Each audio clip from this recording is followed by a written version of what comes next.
Hey, what's happening, everybody? It's me, Crazyfrankie, and I'd like to welcome you to my Week 2 4 key game picks of the 2020 season. Before we talk about Week number 2, let me get into some quick thoughts from Week number 1. Now, last week it was kind of interesting because a lot of us were watching a lot. I'm pretty sure that anybody who got a chance to see majority of all the football games in Week number 1, it was kind of interesting to see. Obviously, probably because, a lot of there was no fans in the stands, and obviously we're still in the middle of a pandemic. The only place that had fans in the stands was actually in Jacksonville, and Kansas City. I mean, the Chiefs and the Jaguars were the only stadiums throughout Week 1 that had fans in attendance, while everybody else had no attendance whatsoever because of the pandemic, because of rules and other issues that probably took effect. I mean, there was a number of things, but depending on what happens after Week 1, hopefully no fans or players or anybody tested positive for COVID-19. But if it ends up becoming successful, hopefully they'll start letting in at least 25% of fans in the following weeks, but that's yet to be determined. Interesting things that came out of Week number 1, as I mentioned. I think I have to go with a couple of things that I got to say here. Impressive teams or players here that I thought dominated Week number 1. Obviously, I consider myself as the players of Week number 1. Number 1 was Aaron Rodgers in a dominant performance against the Vikings, which really I wasn't surprised by that because Aaron Rodgers is on a mission this year. Obviously, he's aiming for another Super Bowl. And they did a fantastic job on the Vikings. The Vikings really had no answer for them. The Vikings defense had no answer for Aaron Rodgers in that offense here. Another player I thought that was pure dominance was Russell Wilson and that Seahawks team. I think, to me, the Seahawks may be on the verge of a mission of their own too. You don't think that Russell Wilson himself wants another crack at the Super Bowl and possibly want another championship? But I think the biggest surprise that came out of Week number 1, I personally think it had to be Murray of the Cardinals. Obviously, he played very well, given the fact that the Niners were a heavy favorite in that game. The Cardinals won in the end.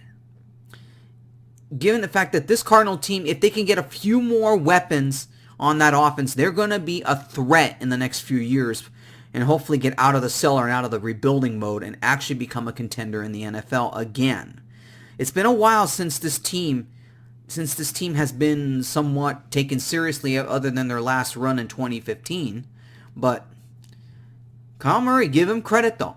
He's leading that offense for Arizona. He's starting to mature a bit, but he needs a few more weapons on offense, and hopefully the Cardinals establish a defense, and hopefully they can finally become a contender. That Cardinal team can be a contender one more time. And obviously, another game, one of the other games I have to talk about was definitely the Cowboys-Rams game. Obviously, controversy again, and a controversial calls again that involved the Rams, and I think you know what I mean. Obviously, that offensive pass interference penalty that was called, that really just I don't know what to say here. It seems like no calls or calls that went in the favor of the Rams. Now let me be blunt about something here. There was a call earlier in the game that involved an interception where the referees missed the call, a face mask penalty that the Cowboys did that should have been called but wasn't called. And during that play, it ended up becoming an interception. But anyways, when you talk about a team getting screwed on a penalty, I don't want to bring up another football team. It'll anger another fan base here. But I have to say the Cowboys played fairly well, but yet there was questionable things. Mike McCarthy, play calling, obvious. Why didn't he go for the tie in the third quarter? Or I think it was in the fourth quarter, I think. He should have gone for the tie, at least kept it 20-20. The game would have gone into overtime. I just think, to me, that it kind of feels like that that Jason Garrett never left, even though it's Mike McCarthy running things now for the Cowboys. And to think about it, and especially seeing Jerry Jones in that football stadium, I don't know if he's interested in winning anymore. Come to think of it, I added a little bonus here. Remember, this was in 1989 when he took over the team. Just listen to his words. We must win. We will win. Win is the name of the game. Whatever happened to that Jerry Jones? Seriously. In the 90s when they were winning and they were a dynasty.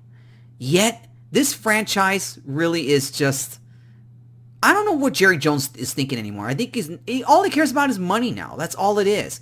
He's not interested in winning anymore. And to keep with the fact that with the Eagles losing to the Washington football team, of all things here, the NFC East really is up for grabs. It really is. Anyways, enough of my rambling here about that. I just don't want to get into a rant here. Let's talk about week number 2. All right, let's start with key game number 1, and that is the Ravens versus the Texans. The Ravens are a 6.5-point favorite in this one, and I absolutely agree. The way the Texans played against the Chiefs last week, and with Watson going 20 of 32, 253 yards, 1 touchdown, 1 interception, he needs help around him. That offense just looked horrific. And it couldn't come at a worse time for the Texans when you have to play 2 teams that were playoff contenders last year.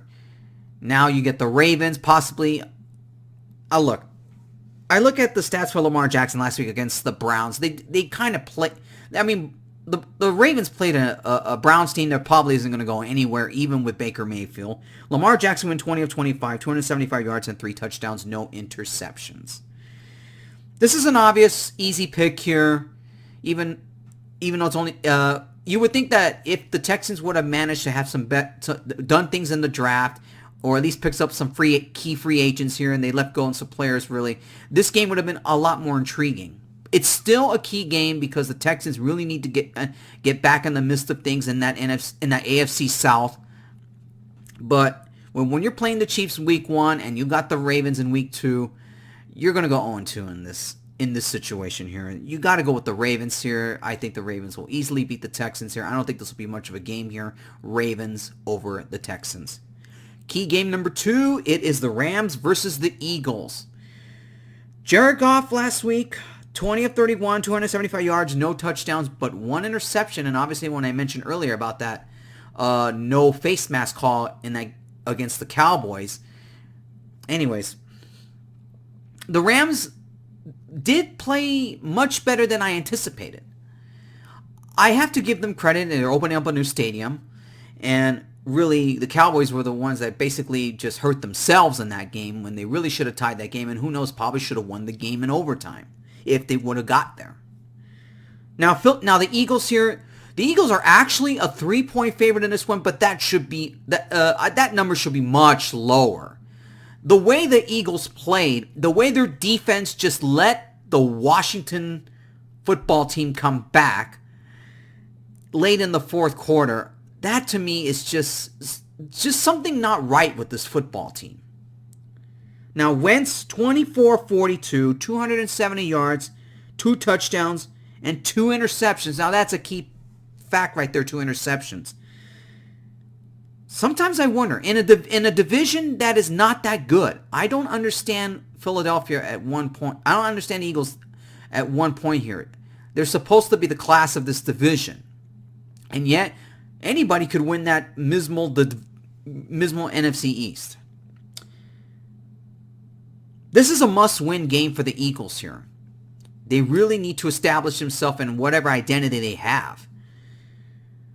It's their home opener, and you'd be surprised here that I'm still going to go the other way. I think the Rams are going to win this game. If the Eagles defense, if they don't get their act together here, or they get their offense just reestablish their offense again, I like the Rams in this game. I'm taking the underdog, the +3 here. I just think the Rams, if they can establish what they did against the Cowboys and do it with the Eagles, I think the Rams will be 2-0. Will have a record of 2-0 here. I think, to me, they were more physical with the Cowboys, and I think they'll be they're going to be as big physicality on the Eagles here with their offensive line the way they played last week, and their defense is really still pretty good. They're not the same defense as it was in their Super Bowl year, but I think, to me, the Eagles better fix some things here, or the Rams are going to be all over them in this game. And I like the Rams in this game. I think the Rams will beat the Eagles here. Rams over the Eagles. Key game number 3, the Monday night game. It is the Saints versus the Las Vegas Raiders. Yes, they're now the Las Vegas Raiders. The Saints are a 4.5-point favorite in this one, and I do agree with that. Breeze last week in the big win over the Buccaneers, 18 of 30, 160 yards, and 2 touchdowns, no interceptions. Now, Derek Carr and the Raiders, Carr went 22 of 30, 239 yards, 1 touchdown, and no interceptions. And a game that against the Panthers that really the Raiders should have blown them out, but yet they didn't look all that impressive. Obviously, with the new stadium that is in Vegas, even though there's going to be no fans in this game, the Raiders need to somehow make a statement here, but only if they would have had a different opponent here. The Saints are on a mission themselves here. They want another crack at the Super Bowl, especially for Drew Brees, more than likely his final year. The way I look at it this way, New Orleans offense is going to be too much for the Raiders here. I think, to me, the Raiders defense will no way know how to stop this offense, this tremendous offense that the Saints have. Now, defense-wise for the New Orleans Saints, there's a couple of things they need to fix here. That is if Derek Carr can expose it. It could be a close game, but I just like the Saints in this one here. I just think the Saints offense is just going to be too much for the Raiders defense to handle here. I like the Saints in this one here. Saints over the Raiders. And finally, key game number 4, obviously, it's the Sunday night game. The Patriots versus the Seahawks. Seahawks are a 4-point favorite. Probably I would put that maybe at 3. Because last week, the way that Cam Newton played, he going 15 of 19, 155 yards, 2 touchdown runs. He looked pretty impressive in week number 1, but then again, they were playing the Dolphins, a team that pretty much is going to go nowhere this year anyways. But when you face a Seahawks team that was very impressive against the Falcons here, Wilson going 31 of 35, 322 yards, 4 touchdowns. I think, to me, New England may hit a brick wall in this one here. Even though without any fans in Seattle here, because the game is in Seattle. But the way the Seahawks played last week against the Falcons, don't be surprised if they give the Patriots problems in this game. I think this will be a close game. I think this will probably be maybe one of the games of the week here.